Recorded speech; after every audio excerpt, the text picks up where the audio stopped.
Bonjour, bienvenue sur le plateau de La Voix est libre. On est ensemble pendant 45 minutes ce matin pour une émission qu'on va consacrer aux difficultés de la presse avec 3 parties. On va d'abord parler des difficultés de Nice Matin.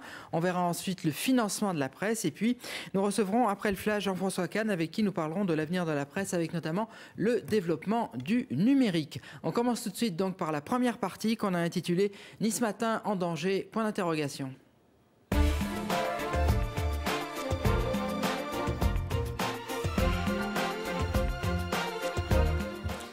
Voilà, 2 invités avec moi sur ce plateau pour parler de ce thème donc de Nice Matin. Gérard Pitocchi, bonjour. Bonjour. Vous êtes donc syndicaliste, CGT, mais vous êtes ici en tout cas au nom de l'intersyndicale du journal, toutes catégories socio-professionnelles confondues. Et puis Olivier Biscay, bonjour. Bonjour. Merci d'être là. Vous êtes donc directeur des rédactions de Nice Matin, de Var Matin et de Corse Matin. Alors vous le savez, il y a eu plusieurs mouvements de grève à Nice Matin ces temps-ci. Alors je vous propose pour lancer le débat de voir tout de suite un des reportages qu'on avait fait à l'époque. C'était le 21 novembre, très exactement. C'est un reportage de Véronique Varin et Éric Jacquet. On regarde. Ce matin, ils se sont mis en marche pour dire stop. Stop à ce que nombre de salariés et de délégués syndicaux de Nice Matin appellent de la surenchère. Après des semaines de négociations, le personnel pensait pourtant avoir fait suffisamment d'efforts, soit 12,5 millions d'euros d'économies sur les 14 demandés par la direction, avec à la clé des suppressions de postes. Avec en tout cas une base d'une grosse centaine de personnes sur le départ volontaire.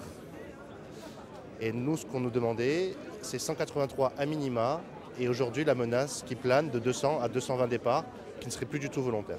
C'est le blocage ? Donc c'est le blocage. Et 220 postes, c'est 40% de l'effectif actuel. Des engagements à injecter de l'argent dans le quotidien, l'actionnaire majoritaire Hersent Média en avait pourtant pris notamment devant le ministre du redressement productif. C'est donc pour demander à l'État de faire pression qu'une délégation a rencontré le préfet, mais le climat n'est pas à la confiance. Les banques, pourquoi elles ne suivent pas? Parce qu'elles ne veulent plus suivre Philippe Hersent, qui a planté 20 banques. Donc c'est énorme, c'est injuste pour nous, pour tous ces salariés. Après la manifestation, retour ce soir aux négociations. La porte est ouverte. Nous ne l'avons pas fermée, mais la direction ne l'a pas fermée elle aussi. C'est le résultat de 2 heures de réunion cet après-midi avec le PDG du journal. Pas de blocage donc, mais pas encore de réelle raison d'espérer. On ne peut pas dire qu'on est avancé sur nos propositions. L'actionnaire reste toujours fermé, nos propositions sont insuffisantes. Pour la direction, il manque encore 1,5 million d'euros d'économies, soit 160 départs quand les syndicats n'en proposent que 133. Une certitude, il y a urgence. Personne ne peut se résigner à aller au redressement judiciaire. Et là, on est dans l'antichambre du redressement judiciaire. Concernant le mouvement de grève, il ne devrait pas être reconduit. Quant à la direction du journal, elle a refusé de nous parler. Voilà, alors 2 choses. Donc la direction du journal, aujourd'hui, elle parle puisqu'elle est là en la présence d'Olivier Biscay. Deuxième chose, je précise que c'est un sujet qui a été diffusé le 21 novembre, donc ça bouge pas mal parce que ça bouge un petit peu tous les jours. Alors on va essayer de revoir un petit peu tout l'historique de ce mouvement. Gérard Pitocchi, comment on en est arrivé là? Alors première question, est-ce que c'est la déclinaison régionale d'un mouvement national de difficultés pour la presse, ou est-ce qu'il y a des particularités à la situation économique de Nice Matin? Il y a des particularités à la situation économique de Nice Matin. Il est un fait que la situation de la presse aujourd'hui sur l'ensemble du territoire, de la presse quotidienne, est très difficile. La presse quotidienne régionale connaît des difficultés sur l'ensemble du pays, mais à Nice Matin, ces difficultés sont accentuées par l'attitude des différents actionnaires qui se sont succédés. Et donc, les mouvements qui ont été initiés à Nice Matin concernent les problèmes de discussion que nous avons avec notre actionnaire et ne concernent vraiment que Nice Matin. Alors, on va revenir là-dessus dans le détail. Olivier Biscay, particularité des difficultés économiques d'un titre ou, comme je disais, déclinaison régionale de problèmes finalement qui touchent la presse au niveau national, la presse écrite notamment? Je crois que la crise, elle touche tous les quotidiens régionaux, Henri Migou. On le voit bien dans la France entière, l'ensemble des journaux de PQR sont confrontés à la même difficulté, la baisse de la diffusion, la baisse du chiffre d'affaires et surtout la nécessité de se réformer. Donc il n'y a pas de spécificité niçoise, varoise ou corse. On peut évidemment débattre des difficultés spécifiques de l'entreprise depuis quelques années, mais disons quand même que Nice Matin n'échappe pas à la crise de la presse quotidienne régionale et n'est pas dans une bulle, n'est plus dans une bulle, et face à cela, il y a nécessité de s'adapter et de se réformer. Alors Gérard Pitoki, il y a des plans, d'autres plans sociaux qui sont en préparation dans des titres, ils peuvent être de moindre importance. Donc vous disiez qu'il y avait une particularité au titre Nice Matin, quelle est-elle ?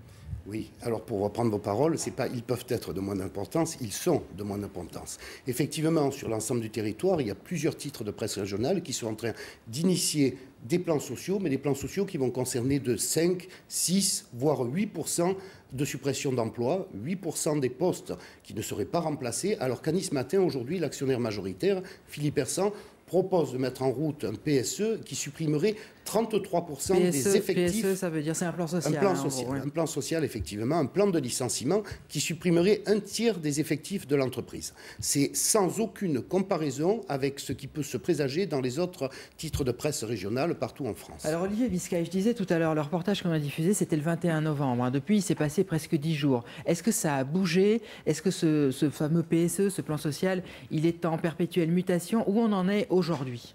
Alors, la situation, en effet, a beaucoup évolué ces 10 derniers jours. Gérard Pitoki le sait. Les négociations se sont poursuivies entre les représentants syndicaux, l'intersyndicale et la direction de l'entreprise pour trouver des solutions et pour trouver un cadre cohérent à notre projet d'entreprise. Parce que, évidemment, nous évoquons beaucoup le plan de départ qui sera réel, la baisse des charges qui doivent être menées, mais parlons aussi du projet.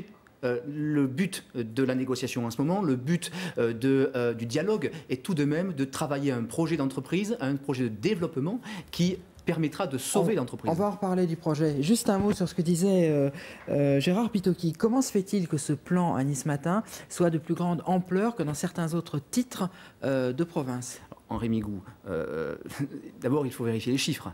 À la montagne, par exemple, le groupe Centre Presse va faire partir 230 personnes. Moi je pense qu'on peut tout faire dire aux chiffres, 33%, 10% ou 15%. La réalité c'est qu'il y a un plan de départ qui devra être mené à Nice Matin, qui repose sur des économies qui doivent être faites dans l'entreprise. Je ne sais pas si c'est plus important qu'ailleurs. Ce que je constate en revanche, c'est qu'à Nice Matin, à la Provence, à Ouest-France, à la montagne, à Sud-Ouest, à Midi Libre, nous sommes tous confrontés à la même crise. Et face à cela, il y a deux choix. Soit nous disparaissons, soit nous nous adaptons. Nous avons fait le choix de nous adapter. Gérard Pitoki, est-ce que vous arrivez aujourd'hui, là je disais, il s'est passé un peu de temps depuis le 21 novembre, on est le 30, est-ce que vous arrivez aujourd'hui à faire entendre votre voix dans ces négociations autour de ce plan social qui va arriver ? Alors, notre voix, il faut d'abord que je l'explique un petit peu, c'est-à-dire qu'effectivement, les organisations syndicales représentatives dans l'entreprise ont pris leurs responsabilités et depuis 1 mois et demi discutent avec la direction pour essayer de trouver des solutions. En gros, si j'ai bien compris, vous essayez d'amener vos propres solutions. Tout à fait. Ou en tout cas, votre partie de solutions. Tout à fait. Est-ce que vous y arrivez ? Nous convenons d'aller vers un plan de suppression d'effectifs avec des départs qui ne seraient pas remplacés. Nous convenons d'un projet qui permettrait effectivement à l'entreprise d'économiser de l'argent. Mais pour autant, ce projet, nous le voulons fait dans le partage et signé dans le cadre d'un accord majoritaire avec l'employeur. Nous ne voulons pas d'un projet qui soit imposé dans la violence et dans la contrainte. Et là où le bas blesse aujourd'hui, et nous n'arrivons pas à trouver un terrain partagé avec Philippe Hersant, c'est sur la durée de ce plan de départ. Nous convenons d'un PSE, donc d'un plan de départ de salariés qui se durerait sur 3 années, et 3 années qui permettraient à des salariés de partir au volontariat pour par la suite, après une période de chômage, probablement faire valoir leur droit à la retraite, alors que l'actionnaire majoritaire aujourd'hui veut nous imposer un plan violent, un plan contraignant sur une durée de 12 à 14 mois. Et c'est inacceptable pour les organisations syndicales. Est-ce que ça a bougé, ça, Olivier Biscay ? Alors aujourd'hui, en effet, Gérard Pitoki a raison d'indiquer que c'est un point qui achoppe entre l'actionnaire et les représentants syndicaux.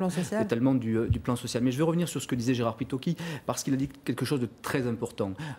Tout le monde est attaché à sauver l'entreprise. Et donc tout le monde s'est mis autour de la table pendant 6 semaines, du côté de l'intersyndicale comme du côté de la direction. Et toutes les directions, celle que je représente, la direction des rédactions, a fait en sorte de présenter des projets qui soient cohérents et qui surtout nous permettent de sortir l'entreprise de la difficulté, mais pour fixer un cap. Parce que ce que nous faisons en ce moment, ce n'est pas la petite semaine, mais bien sur 3, 4 ou 5 ans. Et je pense qu'il faut aussi noter que le dialogue social a été permanent pendant ces 6 semaines. Alors avant de parler de cette dernière partie, donc, qui sera l'avenir éventuel de Nice Matin, en tout cas ce que ça pourrait être, je voudrais qu'on voit quelques images, parce que vous avez décidé, tous les salariés, de faire une action de sensibilisation. Donc ce matin, vous avez décidé de distribuer, là on voit vous êtes place Masséna, vous avez décidé de distribuer un journal alors qui n'est pas Nice Matin et que vous avez, je pense, tiré ailleurs. Donc expliquez-nous un petit peu, Gérard Pitoki, quelle est cette initiative et qu'est-ce que vous racontez dans ce journal? Bien, dans ce journal, on veut faire comprendre à nos lecteurs, à la population de tout le bassin, qui est en partant de la frontière italienne jusqu'aux frontières des Bouches-du-Rhône, à tout notre lectorat, la situation des salariés de Nice Matin. On veut leur faire comprendre que, comme eux, on est très attachés à notre journal, on veut lui permettre de continuer à vivre, mais on veut que ça se fasse dans des conditions raisonnables. Et il fallait effectivement qu'on s'adresse, qu'on s'exprime face à ce lectorat, parce qu'il est certain que pour eux, notamment les 2 jours de grève qui se sont déroulés il y a quelques jours, ça peut être perçu d'une façon différente que de la réalité des faits. 5 minutes encore de débat. Olivier Biscay, cet avenir de Nice Matin que vous êtes en train de négocier avec les salariés, avec l'actionnaire également, les grandes lignes de ce projet, qu'est-ce que c'est ? D'abord, notre projet, notre stratégie consiste à opérer le virage du numérique. Et c'est ce que nous ferons à tous les étages de l'entreprise. On sait bien que demain, notre chiffre d'affaires publicitaire de diffusion ne pourra pas reposer simplement sur l'offre papier. Donc on a à prendre ce virage du numérique. C'est un projet que nous menons et que nous réfléchissons avec l'ensemble des équipes de l'entreprise depuis 2 ans. Oui, nous l'avons pris, mais il faut aller au-delà. On sait très bien aujourd'hui que le numérique comprend quelques pourcents de notre chiffre d'affaires publicitaire et de l'entreprise. Il faut aller beaucoup plus loin, il faut adapter nos équipes, il faut aussi revoir notre contenu éditorial pour qu'il soit multi-support. Et donc c'est une vraie révolution à la fois éditoriale, technique, commerciale que nous allons mener. Alors je veux quand même préciser tout de même que j'entends ici ou là que l'entreprise pourrait disparaître, le titre pourrait disparaître et que le projet de l'entreprise ou de l'actionnaire serait de faire disparaître cette entreprise.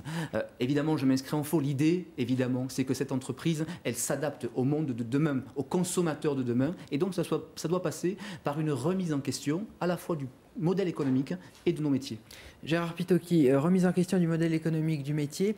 Quels sont les principaux points qui, pour vous, sont incontournables dans un Nice Matin qui repartirait sur d'autres bases après un plan social négocié et éventuellement accepté ?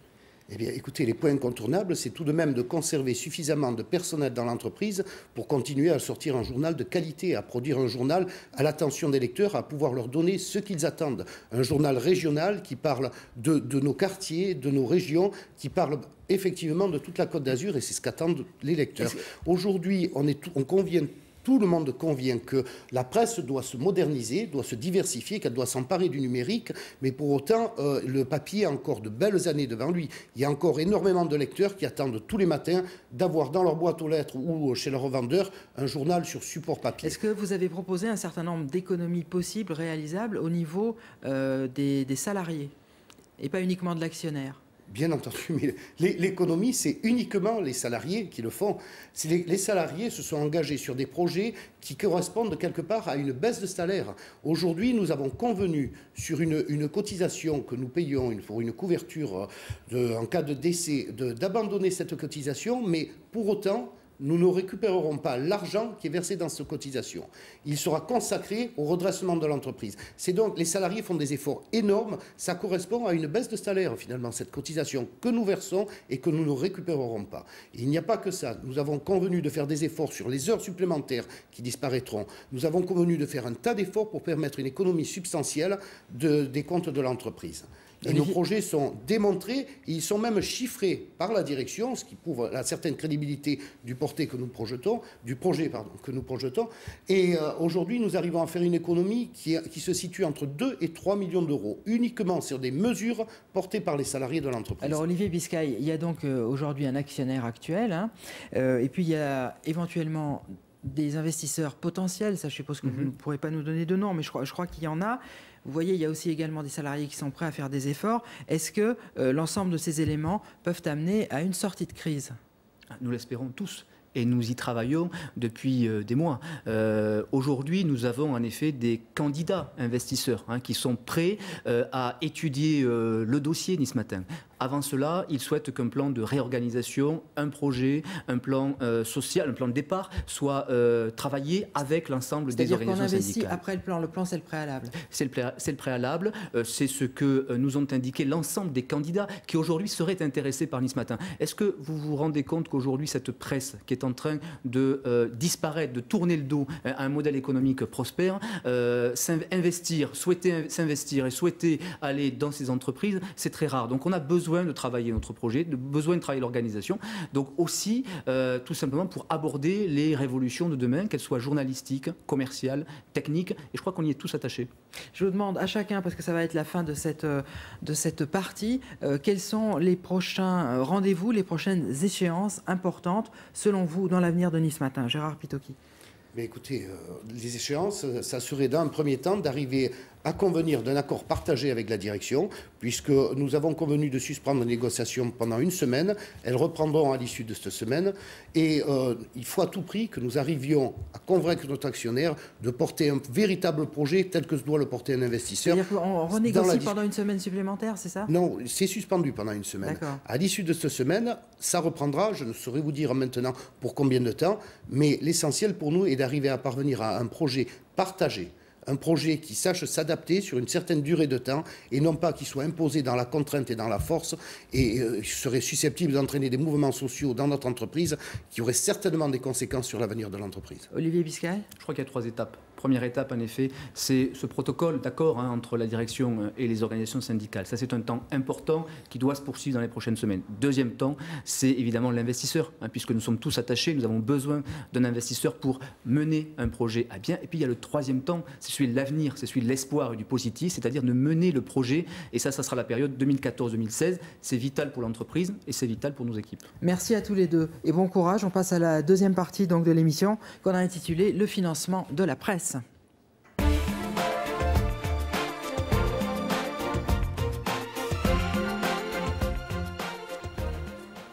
Voilà, de nouveaux invités donc pour cette partie, le financement de la presse. Jean-Paul Duparc, bonjour, vous êtes directeur de la publication du Patriote. Alors on vous a invité parce que le Patriote est un organe de presse donc d'opinion bien connu dans la région qui a disparu et qui vient donc de renaître après avoir fait faillite. Et puis Rudy Sall, bonjour, député donc UDI des Alpes-Maritimes, et on vous a invité parce que vous avez présenté un rapport sur le sujet qu'on traite dans cette émission, donc devant la commission des affaires culturelles de l'Assemblée nationale. Alors, on va commencer par là. C'était donc le 6 novembre. La Commission des affaires culturelles de l'Assemblée nationale a examiné donc ce qu'on appelle un rapport pour avis. C'est un rapport donc, que vous avez présenté, un rapport sur la presse quotidienne régionale.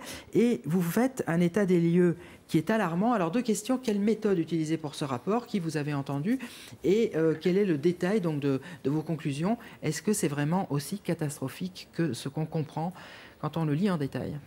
Alors, il faut savoir que j'ai été nommé par la Commission des affaires culturelles de l'Assemblée nationale pour faire le rapport budgétaire relatif à la presse. Et donc, dans ce cadre-là, pendant de longues semaines, j'ai auditionné tous les représentants de la presse au niveau national. J'ai envoyé également des questionnaires, notamment à toute la presse quotidienne régionale. Il était difficile d'aller dans toutes les régions, mais tout le monde a reçu un questionnaire et tout le monde a répondu pour connaître effectivement quel était l'état des lieux. Et effectivement, on peut dire aujourd'hui que l'état des lieux est alarmant. Il est alarmant pourquoi? Parce qu'on voit bien qu'on est au milieu du gué d'une véritable révolution. On connaissait la presse écrite, on connaît maintenant l'arrivée de la presse numérique. Aujourd'hui, la presse est obligée d'être à la fois présente sur le papier, de façon très qualitative, parce que sinon les gens n'achètent plus le journal si le journal n'est pas au goût du jour, tel qu'il doit être aujourd'hui dans une presse moderne et dans une société de communication, et en même temps doit investir pour être présente sur le numérique. Donc 2 investissements, mais qui en même temps ne rapportent pas de façon égale. L'investissement sur le numérique, notamment, est d'un rapport qui est assez faible, parce que la publicité ne rapporte pas comme elle rapporte sur la presse papier. D'autre part, on est dans une période de crise économique, donc le volant de la publicité est à la baisse. Par ailleurs, le nombre de kiosques diminue. Et enfin, les habitudes des gens changent. il y a un sondage qui a été assez intéressant pendant ce rapport, qui nous dit que, par exemple, à partir de 40 ans, les gens s'informent par la radio, la télévision, la presse écrite et Internet. Entre 20 et 40 ans, les gens s'informent par la radio, la télévision et Internet. Et en dessous de 20 ans, les jeunes s'informent par Internet. Ça veut dire quoi? Ça veut dire que on voit bien que les habitudes sont en train de changer. Est-ce qu'elles seront pérennes? Est-ce que ça va déboucher sur des habitudes totalement nouvelles? Est-ce que le papier est condamné dans les années qui viennent? Est-ce qu'il va trouver une autre place? On ne le sait pas. Personne ne peut le dire aujourd'hui. Il n'y a pas de modèle économique pour l'avenir. La presse quotidienne régionale, sur les 5 dernières années, a perdu 800 000 lecteurs. C'est-à-dire à peu près le nombre de lecteurs du premier quotidien régional français qui s'appelle Ouest France. Alors, on va continuer à parler de ce rapport. Jean-Paul Duparc, vous êtes un peu à la croisée des chemins, parce que le Patriote, donc journal d'opinion par définition, il y a peut-être moins de lecteurs que les journaux à grand tirage, et puis vous étiez donc en version papier, vous avez disparu, et vous êtes ressorti en version à la fois papier et numérique. Hein. Alors, comment ça s'est passé, cette descente aux enfers? Alors, la question du Patriote Côte d'Azur, qui est un titre qui existe depuis très longtemps dans le département, la SARL qui éditait le journal avait des dettes extrêmement importantes. Il y avait la crise des recettes publicitaires également qui pèse sur l'ensemble de la presse, mais particulièrement la presse d'opinion.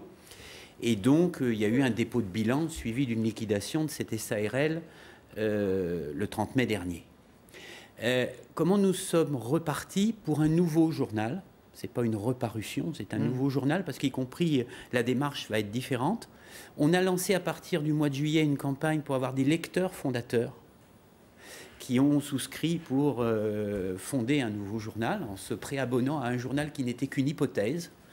Et on a trouvé un partenariat avec une société d'édition qui existe dans les Alpes-Maritimes, et un partenariat très strict parce qu'il faut que le journal s'autofinance.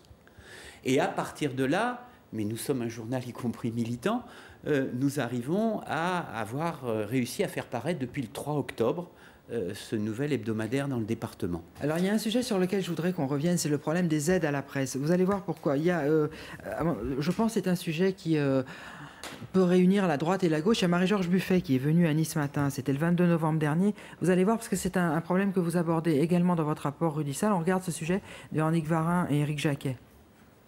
Qu'est-ce qui pourra contribuer à sauver une presse en péril, particulièrement mal en point quand elle est quotidienne et régionale? Peut-être une répartition plus pertinente des aides publiques à ce secteur, des aides non négligeables puisqu'elles s'élèvent à 1,2 milliard d'euros. C'est tout l'enjeu de la proposition de loi élaborée par des parlementaires du Front de gauche avec les syndicats. En tournée dans toute la France, la députée Marie-Georges Buffet a ainsi expliqué à Nice cet après-midi que les aides à la distribution devraient être prioritairement octroyées aux publications d'informations politiques et générales, par ailleurs celles les plus en difficulté. Vous avez par exemple des magazines qui sont rentables, qui sont des magazines de loisirs, etc., qui touchent 35% de cette aide. Et par contre, les quotidiens nationaux font tomber à 15%. Donc, une mauvaise répartition. La proposition de loi prévoit également la création d'une coopérative unique de messagerie pour distribuer tous les journaux. Aujourd'hui, 2 sociétés se partagent en effet le marché, une qui a choisi les parutions rentables et la deuxième qui a l'obligation de distribuer toutes les autres. Cette remise à plat des aides publiques a bien sûr retenu toute l'attention de ceux qui, comme les responsables du journal d'opinion Le Patriote, ont déjà mis une fois la clé sous la porte. C'est ça qui n'est pas normal et c'est ça qu'on dénonce. Il se trouve aujourd'hui que plus un journal tire, donc plus il a les moyens, plus il a des aides. Or, ce sont les petits journaux, particulièrement les journaux, la presse d'opinion, à petit tirage, qui a besoin d'aide. Voilà pourquoi cette bataille est importante. Enfin, des aides aux diffuseurs seraient aussi nécessaires, quand on sait qu'en France, 12 000 points de vente ont disparu en seulement 2 ans. Voilà, Rudy Sall, on a voulu diffuser ce reportage parce que vous serez d'accord avec nous pour dire que ce n'est pas vraiment un sujet de droite ou de gauche. Et puis surtout, c'est un thème que vous abordez dans votre rapport, cette histoire des aides. Alors ça n'a rien à voir avec la mutation de la presse. Bien, écoutez... Comment ça se fait qu'il y a des titres qui ont plus d'aides, des titres qui souvent sont viables? Justement, je le dis dans mon rapport. Prenez l'exemple de la presse quotidienne régionale. L'aide est autour de 5 à 7 centimes par numéro. Vous prenez la presse d'opinion, que ce soit l'Humanité, Libération, ou même les grands titres nationaux comme Le Monde, Le Figaro, on est entre 17 et 48 centimes d'aide. Vous voyez, par rapport à la presse quotidienne régionale, la différence. Mais vous avez des magazines, comme le disait Marie-Georges Buffet, qui d'ailleurs siège dans la commission d'affaires culturelles avec moi, vous avez des presses de loisirs qui touchent des aides qui tournent autour de 25-30 centimes. Et donc, nous disons qu'il y a là un vrai problème, parce que la fermeture des kiosques est quelque chose d'absolument réel, que les aides à la presse ont baissé de 27,6%, alors que le président de la République avait dit on mettra tout à plat et il faut revoir complètement le système. Non seulement on ne revoit pas le système, mais on fait des baisses importantes, et notamment, nous en discutions tout à l'heure, les aides à la Poste, parce qu'il y a aussi, notamment pour la presse hebdomadaire, des aides à la Poste pour permettre d'avoir une franchise postale qui soit convenable et qui permette d'acheminer la presse hebdomadaire à bon port et à un coût raisonnable. Et bien là aussi, ces aides sont en diminution. Et j'ajouterai enfin que la presse numérique, puisque la presse est obligée d'investir dans le numérique, alors que la presse a une TVA à 2,10%, le numérique est à une TVA à 19,6%, et donc 20,6% à partir du 1er janvier. Et nous disons que là, il y a quelque chose de totalement anormal. Donc on voit bien que les aides, non seulement sont très complexes, on est dans un magma absolument incompréhensible, mais en plus, elles sont toutes à la baisse, alors que nous avons une presse qui est en difficulté. Jean-Paul Duparc, est-ce qu'à un moment, quand la première version donc, du Patriote a sombré comme ça, est-ce qu'à un moment vous vous êtes dit mais le système fonctionne vraiment mal et on aurait besoin d'aide que peut-être d'autres supports ont et nous on n'a rien et on va disparaître? Alors pour nous par exemple, ce qui serait fondamental, c'est que les aides à l'acheminement postal demeurent. Et là, oui, parce qu'il y a ce problème de la distribution qui était évoqué dans le reportage. Il n'y a pas que la publication du journal. Nous, on est un journal principalement diffusé par abonnement. Et donc, à un moment, même si on est en kiosque, et je crois que le syndicat de la presse quotidienne nationale et de la presse quotidienne régionale, ensemble, on fait une démarche auprès du pouvoir public pour dénoncer que dans le budget 2014, si ce qui est prévu sur les tarifs postaux se fait, ils appellent ça un coup de massue. Donc là, il peut y avoir des conséquences extrêmement graves sur plusieurs titres. Donc ça me paraît important parce que ça a aussi des conséquences sur l'emploi. On en parlait avec Nice Matin, mais nous, au niveau du Patriote, dans l'ancien Patriote, il y avait 3 journalistes et demi. Dans le nouveau, il n'y en a qu'un. Voilà, et parce que le budget, tel qu'on l'a conçu pour pouvoir vivre dans ce nouveau journal, ne me permet plus qu'un seul emploi. Et c'est pas par défiance vis-à-vis du métier de journaliste qu'on se prive de journalistes. On a mis une coopérative de bénévoles pour aider le journaliste, la journaliste qui est là à faire en sorte que le journal paraisse, parce qu'on est un journal militant, mais on voit bien que d'autres titres ne peuvent pas faire ça, et chaque titre doit pouvoir vivre avec des moyens dignes de ce nom. Rudy Sall, vous disiez tout à l'heure que c'était un monde qui était en train de changer, une presse qui devait s'adapter. Cette histoire des aides, est-ce qu'il pourrait y avoir eu, c'est une idée comme ça, hein, une volonté à un moment ou à un autre des pouvoirs politiques de privilégier des médias parisiens, par exemple? Écoutez, je ne sais pas, il y a toujours une tendance effectivement au parisianisme, et c'est la raison pour laquelle d'ailleurs moi j'ai souhaité mettre l'accent dans mon rapport sur la presse quotidienne régionale. C'est quelque chose qui n'avait pas encore été fait au sein des rapports budgétaires qui sont faits chaque année. Et lorsque j'ai dit, moi je veux m'intéresser à la PQR, à Paris, on a un peu ouvert les yeux en disant comment se fait-il? Je dis oui, parce que c'est quand même, il faut le savoir, 1,7 milliard de journaux vendus chaque année. C'est 70% de la presse quotidienne, les journaux quotidiens régionaux. 70% de la presse quotidienne. C'est considérable. C'est le média de tout le monde. Tous les matins, vous allez chercher votre journal local pour savoir ce qui se passe. Et lorsque nous parlions effectivement de l'acheminement de la presse, de la distribution, qui était un sujet qui était évoqué par Marie-Georges Buffet. Alors, il y a évidemment les aides à la Poste pour la presse hebdomadaire, mais un journal comme Nice Matin, et comme la plupart des journaux quotidiens régionaux, ce sont des journaux qui sont distribués par portage. La Poste ne peut pas vous envoyer à 6 h du matin dans votre boîte aux lettres. Et l'aide au portage, là aussi, est une aide à la baisse. Et aujourd'hui, entre 50 et 80% de la PQR est distribuée par portage. Aujourd'hui, cette aide, elle est en difficulté. Et donc, si on n'arrive pas à acheminer le journal alors que le nombre de kiosques diminue par ailleurs, eh bien on voit bien qu'il y a un vrai problème et que la distribution est un sujet majeur sur lequel j'estime qu'il devrait y avoir un véritable moratoire entre tout le monde. Ce n'est pas une affaire politicienne, ce n'est pas une affaire droite ou gauche, c'est l'information politique générale de notre pays, ça concerne tous les démocrates et tous les républicains. Jean-Paul Duparc, il nous reste très peu de temps avant midi, mais on va essayer de conclure là-dessus. Est-ce que vous avez l'impression que la presse est aujourd'hui en mutation, comme a pu l'être par exemple des industries comme l'industrie du disque? On a beaucoup parlé au niveau de la musique, d'un passage à de la musique sur Internet. Est-ce que c'est aussi important? Alors forcément, elle est en mutation technologique. En même temps, je pense qu'elle fait face, comme beaucoup d'autres activités économiques, à la concentration financière. Tout dépend de l'actionnaire qu'on a derrière aussi. Et, bon, Nicolas Bétou, par exemple, qui était aux Échos et qui a fondé le nouveau quotidien L'Opinion. Qui est multi-support oui, d'ailleurs. Il arrive à fonder le quotidien L'Opinion, notamment parce que la famille Bettencourt a été un des actionnaires principaux de la création de ce nouveau journal.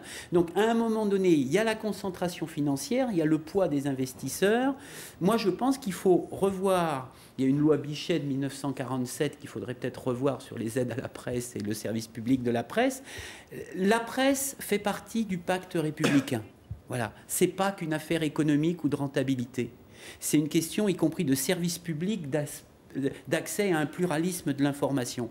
Repartons de ça, remettons à plat effectivement l'ensemble des aides à la presse pour voir comment ce service public peut être assuré dans les conditions d'aujourd'hui. Est-ce que vous avez l'impression, Rudy Sall, que parmi les contacts que vous avez à l'Assemblée, qu'il y a consensus là-dessus, politique? Bien, écoutez, dans le débat que nous avons eu sur ce rapport à l'Assemblée nationale, j'ai senti qu'il y avait effectivement d'abord une préoccupation commune de tous les parlementaires, parce que chacun est confronté sur son territoire aux mêmes difficultés, et que chacun a envie de défendre le pluralisme de la presse, le maintien d'une presse quotidienne régionale qui soit en bonne santé et qui puisse effectivement regarder vers l'avenir. Et en même temps, tout le monde est conscient des évolutions technologiques. Donc je crois qu'il faut absolument dépassionner un débat qui ne doit pas être un débat politicien. Ce serait la pire des choses pour aborder ce sujet. Parce que là-dedans, tout le monde y a intérêt, et je suis d'accord et je partage avec vous, il s'agit du pacte républicain. La presse doit pouvoir vivre et survivre. Nous devons tous ensemble y réfléchir. Merci à tous les deux. On s'arrête quelques minutes pour le flash de midi.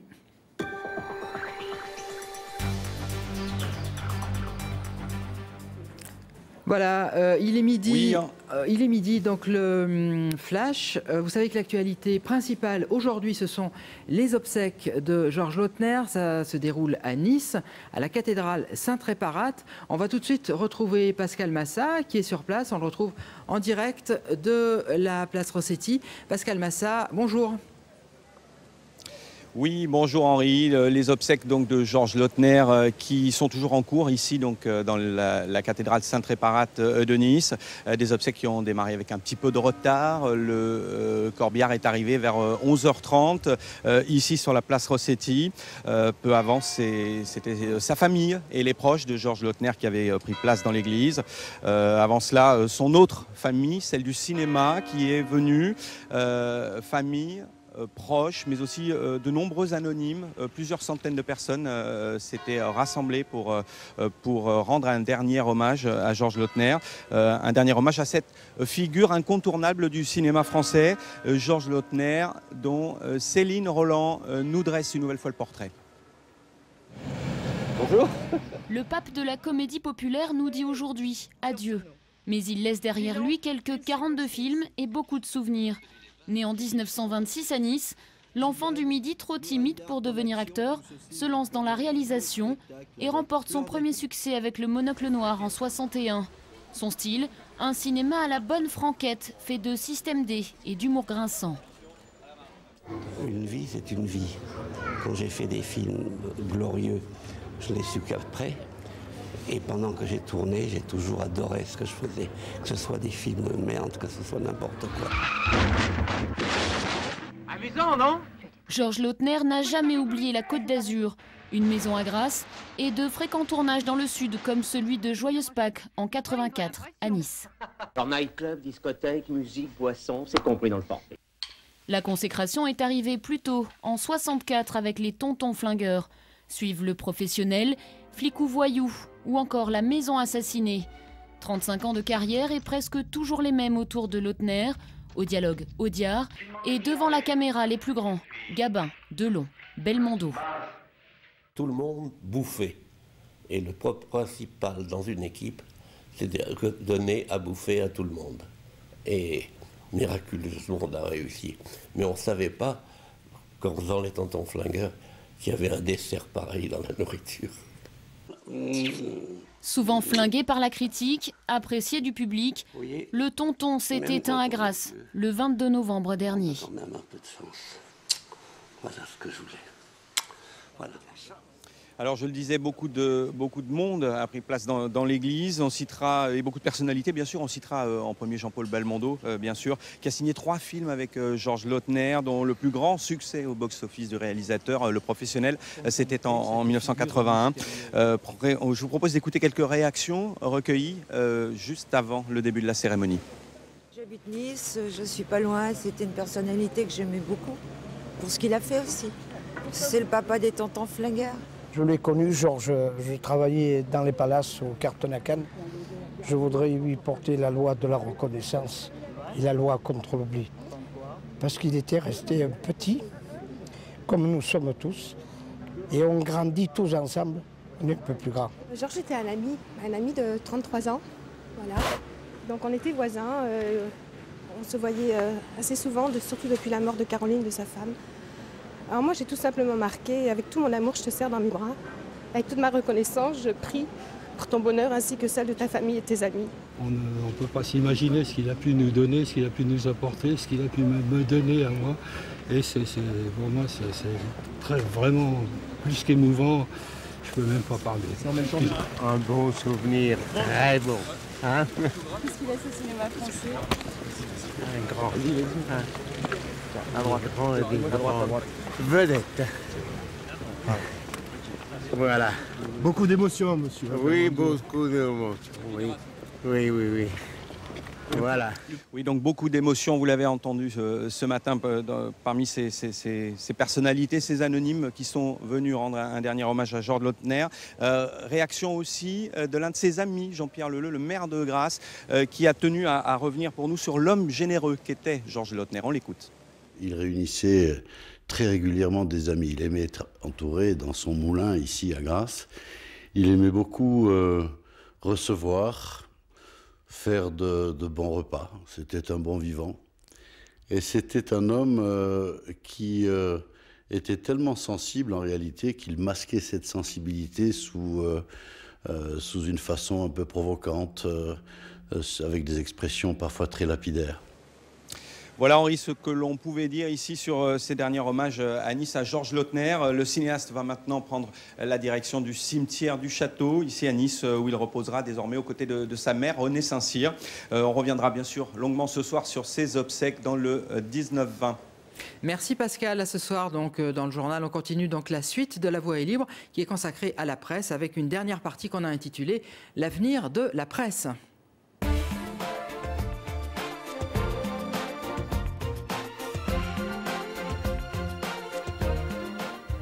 Bonjour Jean-François Kahn. Bonjour. Merci d'être là. Donc, vous venez de pas loin, vous venez de Roquebrune-Cap-Martin à l'occasion d'une manifestation qui s'appelle Lecture en Fête. Je signale d'ailleurs que vous donnerez un colloque tout à l'heure à 15h30. Sur justement les médias, sur l'horreur médiatique. Donc à Roquebrune-Cap-Martin, Lecture en Fête. Une petite parenthèse aussi pour dire qu'il y aura plusieurs pages qui seront consacrées à Georges Lautner dans la prochaine édition de Marianne. Alors on revient donc sur la presse écrite et les nouveaux médias. Pour lancer ces 10 minutes de débat avec vous, je propose d'écouter la réaction dans un reportage qui a été fait récemment à France 3 National. La réaction de Dominique Volton, directeur de la revue Hermès. On l'écoute. Tous les jeunes, ils considèrent que l'information doit être gratuite, comme si elle était naturellement existante, alors qu'elle est toujours construite, fabriquée. Par contre, les gens veulent bien acheter les tuyaux et les techniques, ou les iPhones et tout ce qu'il y a autour. Donc non, ça c'est un contresens. Éventuellement que les techniques soient gratuites un jour, moi ça ne me dérange pas. Mais il faudra toujours payer l'information, parce que l'information c'est le résultat d'un travail humain, d'une interprétation, d'un choix, de la qualité d'un journaliste. Alors, ce que veut dire Dominique Volton dans cette interview à Jean-François Kahn, c'est que la presse aujourd'hui, finalement, on dit qu'elle est en crise, mais elle n'a jamais eu autant de lecteurs avec les sites Internet, dont un certain nombre sont gratuits, en tout cas d'accès gratuit. C'est un peu paradoxal. C'est peut-être pour ça qu'elle est en crise. C'est-à-dire à partir du moment où vous avez accès à une information et à du commentaire gratuit, ça devient difficile d'acheter du commentaire ou d'acheter de l'information. Cela dit, la presse écrite traditionnelle, c'est-à-dire une impression sur du papier, la crise est tout à fait considérable, bien pire que tout ce qu'on peut imaginer. Alors, est-ce qu'on est aujourd'hui à une époque aussi importante, aussi révolutionnaire, entre guillemets, qu'au moment de l'invention de l'imprimerie, par exemple? Alors, c'est une remarque juste. C'est de deux choses l'une. Il faut voir les choses en face. De deux choses l'une. Ou bien, prenons un exemple, imaginez du temps de Sophocle, c'est-à-dire le théâtre grec, Échille, Sophocle. Quelqu'un serait venu voir Sophocle. Hein? On leur dit, monsieur Sophocle, on va inventer, on doit vous le dire dans 2500 ans, on va inventer un truc qui s'appelle le cinéma. Pour aller dans toutes les salles, on verra le même film. Et même après, on va inventer quelque chose, c'est chez soi, ça s'appelle la télévision. Qu'est-ce qu'il aurait dit, Sophocle? Il dit, bon, ben, c'est foutu. C'est foutu, le théâtre sera fini, voilà. Le théâtre n'est pas mort. Il y a toujours des théâtres, on joue plus de pièces qu'avant, etc. Peut-être c'est ça. Dans ce cas-là, la presse peut renaître si elle se remet en cause. Mais d'un autre côté, on peut prendre un autre exemple. C'est quand est arrivé le chemin de fer, les locomotives, etc., ben, la diligence a disparu. C'est l'un ou l'autre. Si c'est le premier cas, eh ben, on va réinventer une presse nouvelle en tenant compte de cette révolution technologique, on va la trouver. Dans le deuxième cas, ben, c'est foutu. Ça veut dire qu'il faut inventer un autre moyen de communication que la presse écrite sur papier. Et je ne sais pas, moi-même, je ne sais pas quelle est la meilleure comparaison. Oui, parce que justement, il y a un argument qui dit qu'il y a une immense potentialité derrière cette crise. Mais qu'est-ce qui peut faire qu'on va aller dans l'un ou l'autre chemin? Ça, pour l'instant, c'est impossible à dire. Je ne sais pas. Alors la potentialité, c'est que de toute façon, comme vous le dites, il y a des journaux, par exemple Mediapart, Rue 89, il y a des journaux sur Internet qui vont se développer. Il y a la radio et la télévision. Pour le reste, parce qu'il y a deux aspects. Vous avez la revue technique, on l'a dit. On attaque, on fait comme ça, on a une information sur Internet, c'est gratuit, etc. En plus, il y a la presse gratuite. On a laissé faire cette folie incroyable. C'est qu'il y a des kiosques pour acheter les journaux. Et devant le kiosque, on vous en distribue gratuitement. Même s'ils sont nuls, même s'il n'y a rien, c'est gratuit. Vous imaginez si on distribuait des baguettes de pain gratuites devant les boulangeries, on accepterait? Ça serait accepté? Évidemment que ça ne serait pas accepté. Il n'y a qu'un produit pour lequel on accepte qu'on en donne gratuitement devant l'endroit où on en vend en payant, c'est celui-là. Donc évidemment, ça fait du mal. Maintenant, il n'y a pas que ça. Il y a peut-être qu'elle doit se remettre en cause. Vous savez, il y a eu un moment de fracture où j'ai essayé, moi, d'interpeller les médias. Et je leur ai dit, faites un débat, regardez ça en face. Regardez ça en face. C'est le référendum sur le projet européen. Toute la presse écrite, médias, télévision, et pour le oui, moi y compris, hein, c'est pas moi y compris, pour le oui, 95% pour le oui, 55% des gens votent non. Et j'ai dit, attendez, interrogez-vous. Quand il y a une fracture, une telle fracture, entre un discours unique des médias et la sensibilité des gens, il faut regarder ça en face, il faut se poser des questions. On a refusé de se poser cette question. Mais est-ce que cette fracture, cette un peu dichotomie entre ce que dirait la presse et ce que penserait l'opinion, est-ce que ça peut pas être solutionné, entre guillemets, par le numérique et par Internet? Oui, alors... Non, d'abord, ça parle de pluralisme déjà. Essayer de recréer des journaux qui sont de sensibilités différentes. Les gens ont l'impression, ce qui est terrible, je suis sûr que vous en avez fait l'expérience, ce qui est terrible, c'est que les gens vous disent, jamais j'aurais dit ça avant. Ils vous disent, vous les médias, on vous l'a dit, je suis sûr. Dit, oui. Vous les médias. Alors vous les médias qui avez tué Sarkozy, au contraire qui avez fait Sarkozy. Vous les médias qui lynchaient Hollande, au contraire qui est à la solde de Hollande. N'importe quoi, c'est contradire. Mais vous les médias, comment le fait même que les médias qui devraient être une pluralité, des sensibilités différentes, de droite, de gauche, du centre d'ailleurs, soient perçus comme un corps, comme un ordre, comme une caste, c'est injuste, hein, mais c'est perçu comme ça. C'est terrible, donc il faut se poser la question. Pourquoi on a donné l'impression qu'on était un monde clos, comme ça, détaché de la réalité des gens? Ça aussi, il faut se poser cette question. Un mot également, à propos d'Internet, Jean-François Kahn. Edwy Plenel, pour Mediapart, il dit que, en créant Mediapart, il avait essayé de défendre la tradition de la presse au cœur du numérique, au cœur de la modernité. Est-ce que c'est possible, ça? Qu'il y ait des médias bien particuliers, bien précis, traditionnels comme avant sur Internet. L'intérêt de Mediapart, c'est que c'est payant. Si c'était gratuit, ça ne prouverait rien. Voilà, c'est payant. Donc il y a des gens qui payent. Ça marche bien que ce soit payant. Et ça marche. Je me souviens, quand ça a été créé, tout le monde disait que ça ne marcherait pas. Moi, j'ai toujours pensé que ça marcherait. Et ça marche. Mais ça veut dire quoi? Ça veut dire qu'il y a 60 000 personnes qui payent. On est loin de la presse à 1 million d'exemplaires comme François hier, hein, quand même. Mais ça montre, oui, qu'on peut inventer quelque chose de neuf. Mais le problème de Mediapart, c'est qu'il faut qu'il sorte des scoops sans arrêt. C'est le fait que tout à coup, ils sortent une affaire, tout le monde en parle, il faut s'abonner absolument. Mais en effet, c'était une des solutions. Il y a un autre aspect également au niveau de la gratuité, c'est qu'on peut aujourd'hui arriver sur un site d'un article, pas forcément en allant sur le site du journal. Il y a des gens qui tweetent des articles. Donc ça, c'est encore plus compliqué. Ça veut dire qu'on n'a même pas besoin d'aller sur le site du journal pour avoir l'article. Oui, enfin, la gratuité, c'est terrible. D'abord, moralement. Parce que si c'est gratuit, c'est-à-dire que ça vaut rien. Il faut quand même s'habituer au fait que l'information, le commentaire, le reportage, l'enquête, le type qui prend des risques en allant à Syrie, le type qui fouille pour essayer de... ça vaut quelque chose.